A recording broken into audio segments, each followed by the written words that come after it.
사랑하는 영락교회 지체들에게 주 안에서 평화의 인사를 전합니다. 오늘은 10월 17일 토요일입니다. 오늘의 묵상 본문은 예레미야 30장 1절로 24절까지의 말씀입니다.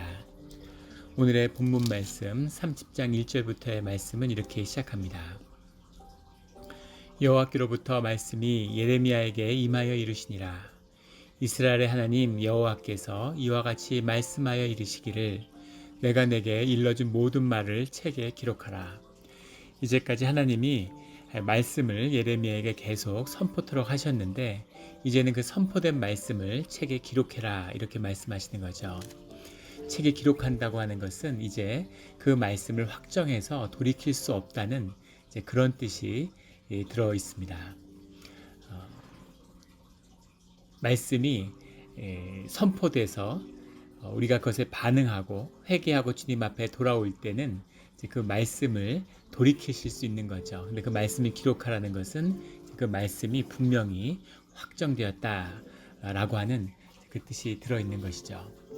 그리고 책에 기록한다고 하는 것은 또 다른 중요한 의미가 있는데 이 말씀이 그 시대의 청자들, 그 시대의 회중을 향한 것이 아니라 오늘날 우리에게까지 증거되는 믿음의 후손들, 주의 자녀들이 계속 기억해야 할 그런 말씀이다라는 뜻도 들어있습니다. 많은 선지자들이 주님의 말씀을 듣고 전했겠죠. 근데 그 말씀이 기록된 것은 오늘날 우리가 성경에 읽고 있는 것처럼 이것이 단지 예루살렘이 포위되고 바벨론을 들어서 하나님이 예루살렘을 징계하시는 그 예루살렘의 거민들 이스라엘 향하는 뜻뿐만이 아니라 오늘날 새 예루살렘의 꿈을 주님의 새로운 자녀로 부름받은 우리를 향한 주님의 말씀이 있다는 거죠. 그 뜻이 남고 기억되고 우리와 함께 해야 된다라는 의미가 이 책에 기록하라라는 의미가 되겠습니다. 이렇게 주님이 못 박으신 이 말씀은 3절부터 나오는 여호와의 말씀이니라. 보라 내가 내 백성 이스라엘과 유다의 포로로 돌아가게 할 날이 오리니 내가 그들을 그 조상들에게 준 땅으로 돌아오게 할 것이니 그들이 그 땅을 차지하리라. 주님이 확정적으로 말씀하신 그 말씀은 회복의 말씀입니다. 사랑의 말씀이죠. 회복될 준비가 되었거나 무슨 회복될 자격이 있어서가 아니죠. 오직 주님의 사랑과 긍휼로 정의와 공의로 주님의 심판이 임하지만 또 사랑과 긍휼이 크신 하나님이 우리를 그 사랑으로 결국은 버리지 않고 회복시켜 주신다는 겁니다. 그런데 그 죄의 대가를 그 벌을 다 치르고 나서 그리고 그 끝에서 주님의 은혜를 경험하게 되는 거죠. 빨리 주님께 돌이키고 우리를 회개하는 모습으로 주님께 돌이켜야 되는 것, 이것이 우리가 해야 될 문제이죠. 이것이 시간을 아끼고 세월을 아끼고 고난의 때를 줄일 수 있는 그 비밀입니다. 주님이 우리를 버리시지는 않겠죠. 우리가 주님을 버리지 않는다면 우리가 설령 주님을 버려도 주님이 우리를 붙잡으시고 구속하시는 그런 주님이시죠. 그런데 주님의 마음을 알고 주님과 관계를 맺어서 아버지가 나를 버리지 않았어. 그건 너무 비참한 관계잖아요. 아버지와 대화하고 아버지의 마음을 알고 아버지의 꿈을 이루고 그 유업을 받는 그것이 자식이죠. 그래서 그런 주의 자녀의 삶이 우리 가운데 회복되기를 주의 이름으로 축원합니다. 세상에 고통이 가득한 그 예루살렘을 향해서 주님이 말씀하시는 거죠. 6절에 보면 너희는 자식을 해산하는 남자가 있는가 물어보라. 어찌하여 모든 남자가 해산하는 여자같이 손을 자기 허리에 대고 모든 얼굴이 겁에 질려 새파래졌는가. 그 전쟁과 기근과 전염병으로 이 종말에 대한 두려움이 가득한 그 예루살렘을 보여주는 거죠. 사람이 경험할 수 있는 고통 중에서 가장 극심한 고통이 출산의 고통이라고 합니다. 여성들만이 경험하는 거죠. 그런데 해산하는 남자가 있는가? 그런 여성들의 해산의 고통과 같은 고통을 남자들도 경험하고 있다는 거죠. 엄청난 고통과 두려움 속에 있는데 그들이를 향해서 주님이 말씀하시는 겁니다. 7절에 슬프다 그날이여 그와 같이 엄청난 날이 없으리라. 그날은 야곱의 환난의 때가 됨이로다. 그러나 그가 환난에서 구하여 냄을 얻으리로다. 엄청난 환난, 정말 세상의 종말과 같은 환난이 예루살렘을 덮치지만 그것이 마지막은 아니다. 그 가운데서도 구하여 냄을 얻을 수 있다라고 말씀하시는 거죠. 포로로 끌려간 자들뿐 아니라 이 예루살렘에 있는 자들도 원래는 진멸될 것이라고 하는 말씀이 있었지만 주님이 그 가운데서도 남긴 자들을 두겠다라고 말씀하고 계십니다. 9절에 그들은 그들의 하나님 여호와를 섬기며 내가 그들을 위하여 세울 그들의 왕 다윗을 섬기리라. 회복된 예루살렘 가운데에서 다시 주님을 영접하며 주님의 통치가 임한다는 거죠. 그래서 그들을 위하여 세울 그들의 왕 다윗을 섬기리라. 다윗을 섬긴다는 게 무슨 말일까? 다윗의 후손이 왕가로 다시 세워짐을 받을 것이다 라는 이제 소망으로 이제 받아들여지는 거죠.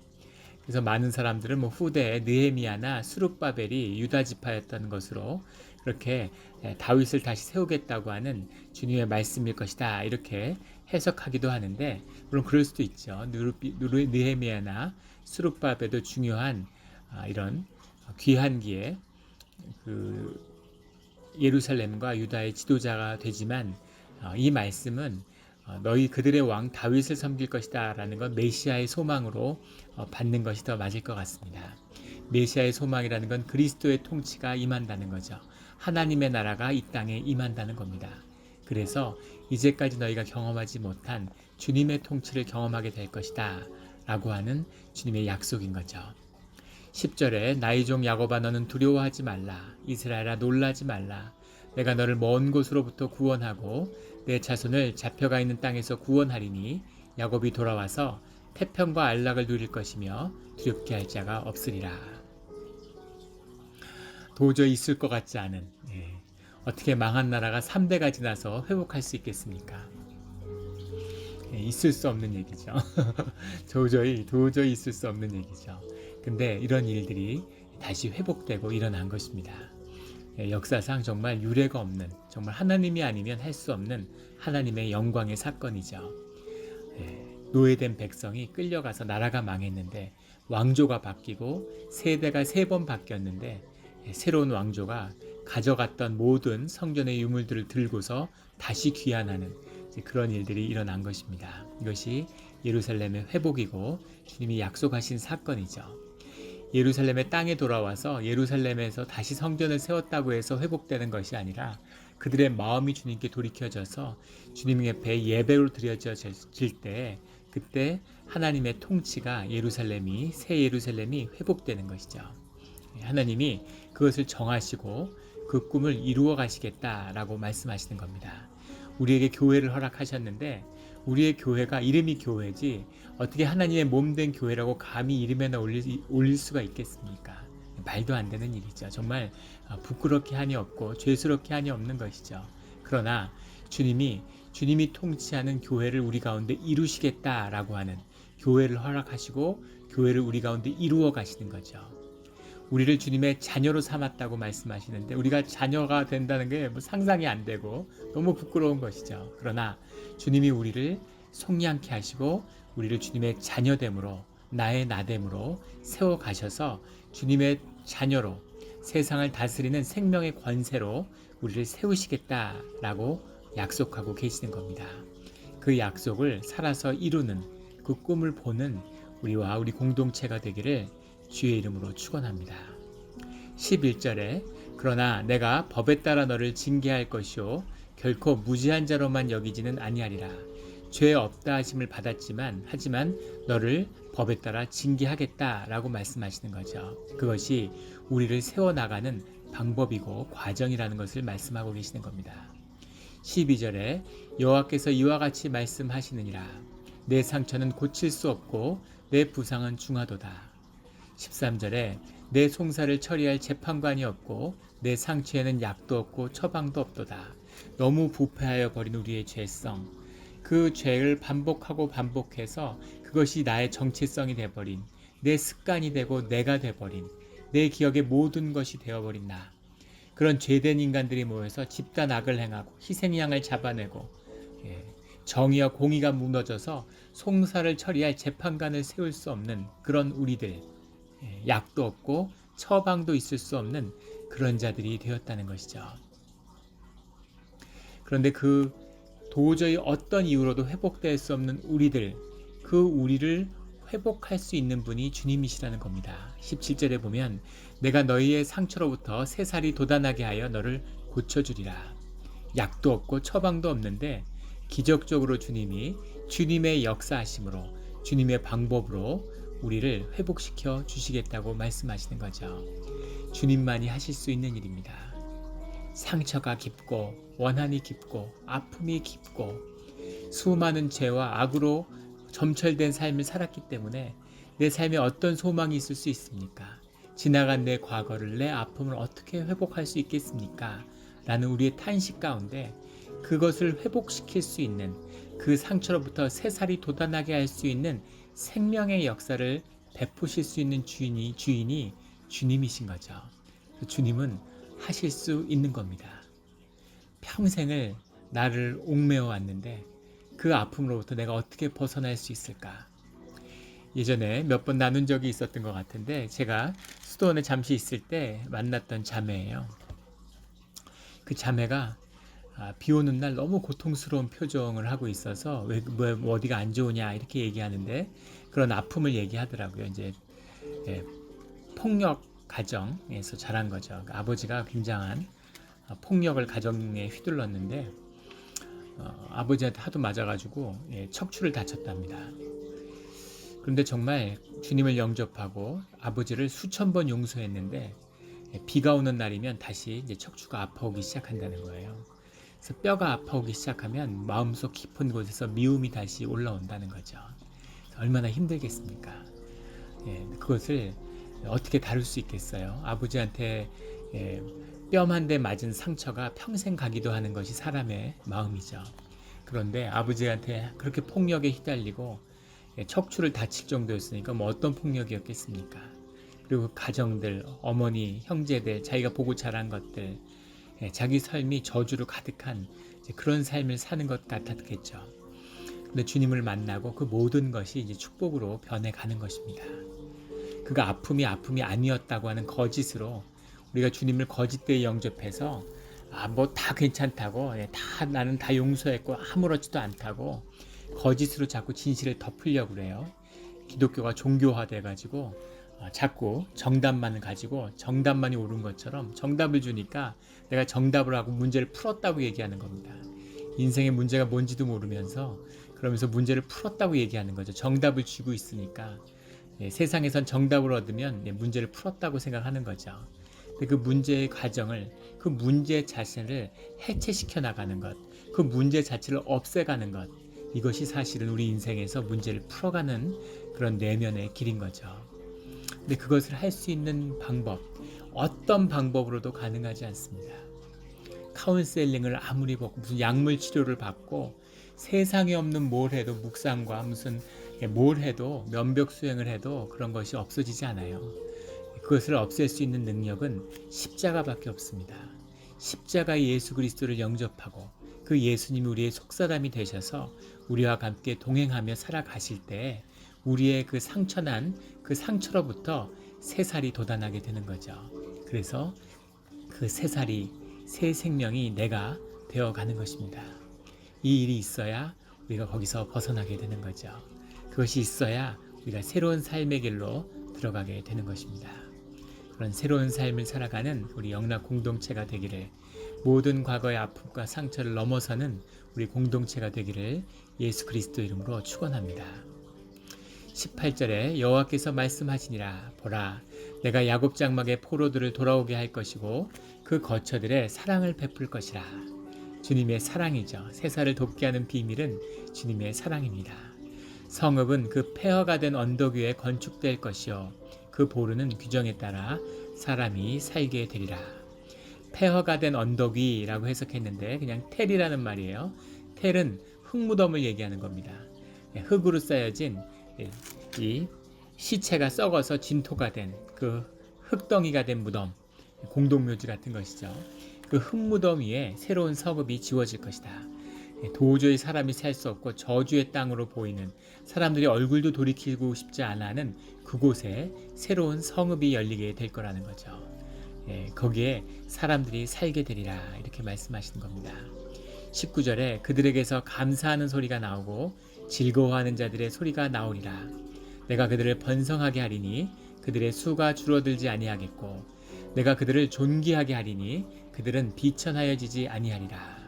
주님의 약속이죠. 그 무덤 위에 세워진 성읍에 사람들이 사는데 그들 가운데서 감사하는 소리와 즐거워하는 자들의 소리가 나오게 된다는 겁니다. 주님의 약속이고 주님의 축복입니다. 내 삶에서 또 감사할 일이 뭐가 있을까? 내 삶에서 즐거운 일이 뭐가 있을까? 이런 마음이 드실 때가 있을 거예요. 살면서 아마 그런 순간들이 있을 겁니다. 그런 때가 있죠. 그런데 주님께 감사하고 즐거워하는 소리가 우리 가운데서 회복될 것이다. 이렇게 주님이 말씀하시는 거죠. 그들을 존귀하게 하겠다. 주의 백성, 주님의 자녀의 비밀, 신앙의 비밀은 존귀함입니다. 하나님의 형상이 우리에게 나타나는, 내가 나로 살 때 내가 나타나는, 내 안에 있는 나의 하나님의 형상이 드러나는 그것이 존귀의 비밀이죠. 그 주의 자녀들, 신앙의 길을 가는 자들은 존귀해집니다. 존귀함이 있어요. 우리 예전에 섬기던 교회에 장로님이 계셨는데 그 장로님이 얼마나 얼굴이 온유하고 얼굴이 하얗고 이렇게 너무너무 온유하고 평안함이 있는 거죠. 근데 그 얼굴을 보면 귀족 같다는 느낌이 들었어요. 근데 저분은 정말 무슨 왕족 같은, 우리가 흔히 상상하는 실제 왕족이나 귀족은 그렇지 않죠. 그런데 정말 정말 존귀한 느낌이 드는 겁니다. 평생 고생을 하나도 안 해본 것 같은, 찬물에 손가락 한번 담그지 않았을 것 같은 그런 느낌인 거예요. 근데 그 장로님의 삶을 들어보면 정말 고난과 역경의 연속이었던 거죠. 이민 와서 정말 밑바닥에서부터 온갖 어려운 일들, 그런 일들을 다 경험하셨어요. 그런데 물론 이제 지금은 잘 되셔서 아주 유복하게 사시지만 그 어려웠던 일들, 근데 그런 어려웠던 일들이 고생이 되지 않고 고난이 된 것이죠. 주님 안에서 그것을 고난으로 받았기 때문에 삶이 깨어지고 피어난 것입니다. 그래서 존귀한 사람이 되어가는 거죠. 온유한 사람, 평화의 사람, 그런 사람이 돼서 주님의 평화를 증거하는 자가 된 것이죠. 그래서 얼굴을 뵈면서 저분처럼 돼야 되는구나, 저 장로님처럼 돼야 되는 거구나, 이런 도전을 받았던 기억이 납니다. 인생을 살고 나면 저런 얼굴을 가져야 되겠다, 저런 모습이 돼야 되겠구나, 저것이구나 신앙의 길이라는 건, 그것을 얼굴로 보여주시는 거죠. 근데 그것이 주님을 마음과 함께하는 고난의 길이 아니라, 광야의 길이 아니라 세상에서 경험하는 고생이 되는 사람들이 있어요. 그런 사람들은 얼굴에 그 찌든 인색함과 찌든 그 비천함이 얼굴에 그대로 남아 있습니다. 딱 보면 알죠. 저분 고생 좀 했구나. 그 모든 상처와 생채기가 사람을 묶어서 그 사람을 비천하게 만드는 거죠. 그 사람들이 고생한 사람을 싫어하는 겁니다. 고생한 사람들을 천하다고 여기는 거죠. 세상은 그걸 속여서 안일함과 안락함이 그 비천함을 벗어나는 법인 것처럼 이야기해요. 그런데 안일하게 살았다고 비천해지지 않는 것이 아니죠. 더 비천해질 수 있습니다. 예전에 우리 무슨 재벌 3세들의 일탈적인 행위, 이런 게 한국에서 큰 화제가 됐죠. 요즘에도 무슨 태국의 레드불이라고 하는 세계적인 음료죠. 저는 그게 태국 회사인 줄을 이번에 알았습니다. 레드불이 태국에서 나왔는데 전 세계적인 회사가 됐는데, 거기에 재벌 3세가 교통경찰을 차로 치어서 죽였는데 9년이 지나도록 해외로 도망다니면서 기소도 안 되고 처벌도 안 받고, 지금 태국 그 정권이 무너지고 왕실이 흔들흔들하고 있죠. 그 불의의 사람들이 격분해서. 그런데 도망 다니면 조용히 도망 다녀야 되는데, 도망 다니면서도 자기가 어디 놀러 가고 일본에 놀러 갔다, 어디 놀러 갔다, 이런 사진들을 막 찍어서 올려서 사람들을 이제 화를 돋구어서 이 사태를, 그래서 다시 기소가 되고 태국으로 소환령이 떨어지고 이런 얘기가 뉴스에 나오더라고요. 악하고 어리석은 거죠. 비천한 겁니다. 왜 이렇게 비천해졌을까요? 세상에 유복함이 없이 정말 왕족 귀족이 부러울 것 없는 그런 부를 누리며 살았을 텐데, 근데 천박해지는 거죠.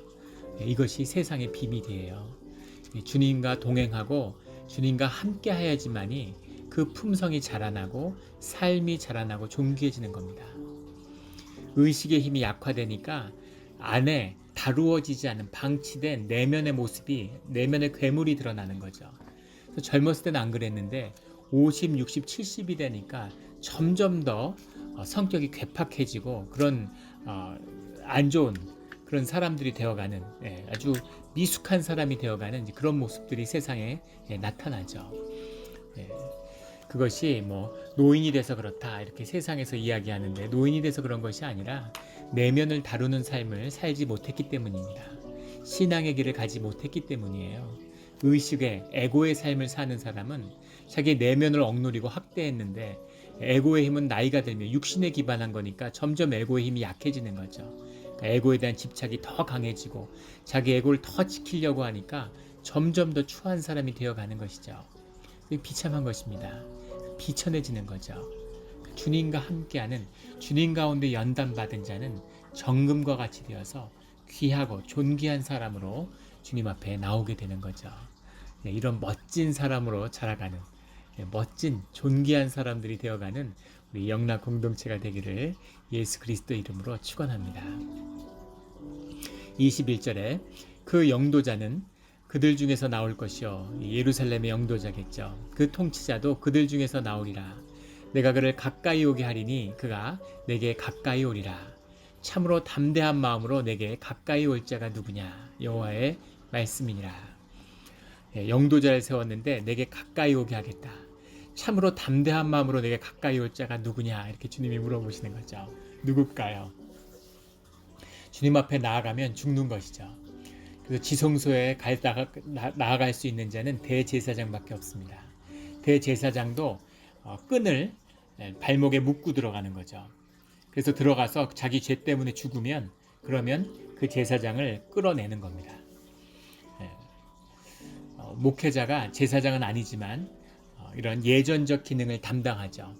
그래서 교회와 또 교회 당회가 있으면 당회가 목회자의 삶을 보호하고 지켜주는 역할을 합니다. 그것을 세상과 격리하고 살아갈 수 있도록 신수비를 주고 지켜주는 비밀은 사실은 그 삶을 깨끗하게 하기 위한 것이죠.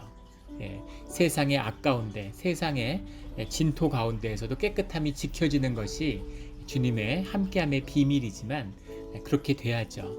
하지만 그래도 그 삶을 더 보호하고 지켜주기 위해서 그래서 이 레위 지파들은 일을 하지 않고 장사를 하지 않고 11조로 살아가게 하는 그 비밀이 사실은 이 제사장의 비밀이죠. 그런데 이 대제사장이 그럼에도 불구하고 자기 마음에 자기 삶에 죄가 있으면 주님 앞에 나가면 바로 죽는 것입니다.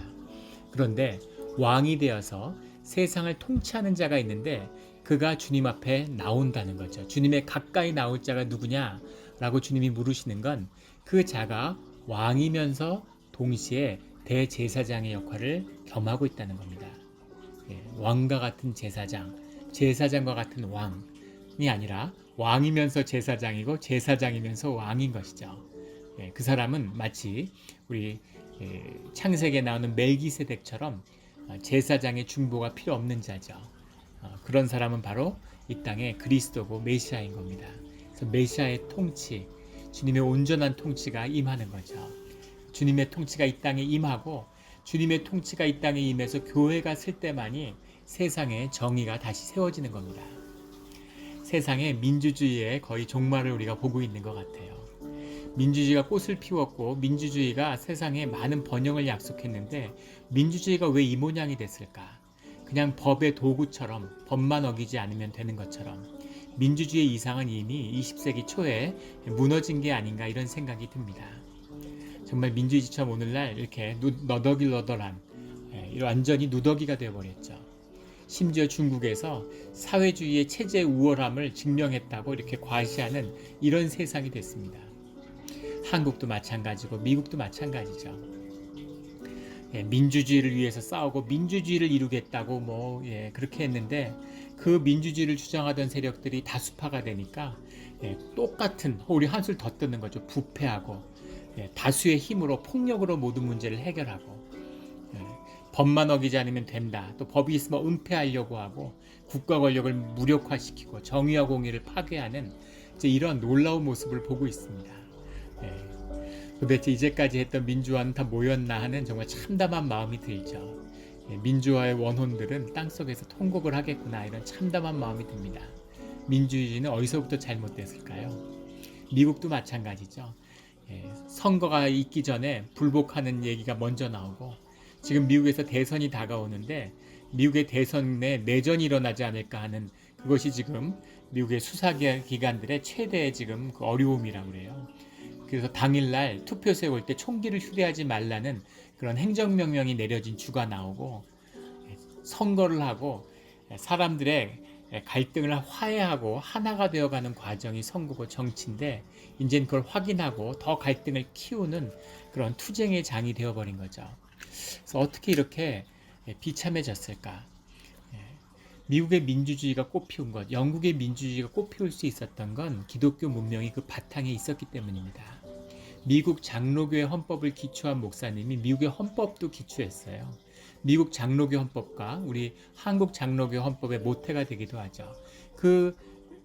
이 미국의 국가의 헌법이 거의 비슷합니다. 원리가. 근데 그것이 제대로 기능하기 위해서는 주님의 음성을 듣고 주님께 순종하고 믿음으로 주님의 뜻을 살아가는, 긍휼과 공의를 세우고 주님의 자비와 은혜를 실천하겠다고 하는 그 주님 앞에 선 사람들이 민주주의 앞에 서 있는 거죠. 그래서 민주주의가 꽃을 피웠던 거예요. 자기의 정치적 이해를, 욕심을 권력으로 해소하려고 하는 그런 인간들이 있으면 세상에 어떤 제도도 제대로 기능할 수 없습니다. 똑같이 시작한 법인데 교회의 헌법은 지금도 분량이 비슷해요. 근데 국가의 헌법은 뭐 몇백 배로 불어났죠. 모든 걸 법으로 해결하려고 하니까 그 법을 지키는 믿음과 순종의 마음을 잃어버리고 법조문으로 해결하니까 법조문이 수도 없이 늘어나는 거죠. 관습법을 따르는 영미 전통에 있는 미국도 그렇습니다. 하물며 다른 나라는 말할 것도 없겠죠. 이것이 세상의 비극입니다. 하나님의 통치가 이 땅에 임하지 않으면, 이 땅의 교회가 회복되지 않으면 이 땅의 정의와 공의는 회복되지 않아요. 절대 회복되지 않습니다. 사람들이 의를 행하고, 러시아를 보십시오. 세상에 지상 천국을 세우겠다고 시작한 소련의 공산주의 실험이 세계 최악의 독재의 그런 걸로 끝을 맺었죠. 그것이 인간이 하는 일이죠. 하나님의 통치, 그리스도의 통치, 메시아의 꿈, 그 꿈을 이 땅에 이루는 것이 우리 이 땅에서도 소망이고 세상을 향한 소망이기도 합니다. 세상의 모든 피조물들이, 주의 자녀들이 이 땅에 나타나기를, 교회가 회복되기를 간절히 기다리고 있는 거죠. 그것이 이루어지는 것을 보는 우리 세대가 되기를 예수 그리스도의 이름으로 축원합니다.